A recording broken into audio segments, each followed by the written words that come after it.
Arestado ang isang high-value individual sa isinagawang bypass operation ng Narbacan Municipal Police Station at iba pang unit ng pulisya sa Barangay Turud, Narbacan, Ilocos Sur.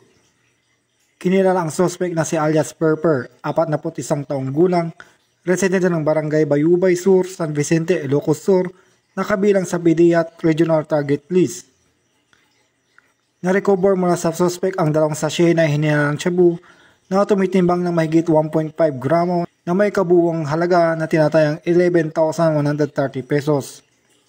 Bukod dito, nasansam din ang bypass money, isang live ammunition ng caliber .45, black straw, lighter at isang sling bag. Dinala ang suspect sa Narbacan Municipal Police Station para sa kaukulang dokumentasyon matapos isa ilalim sa medikal na pagsusuri.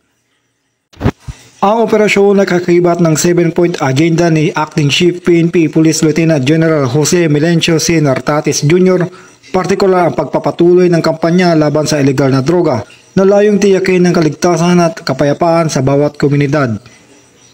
Mula dito sa Ilocos Region, ako ang iyong PNN Correspondent, Police Master Sergeant Marvin J. Romero, alagad ng batas, taga-taguyod ng Balitang Pulis.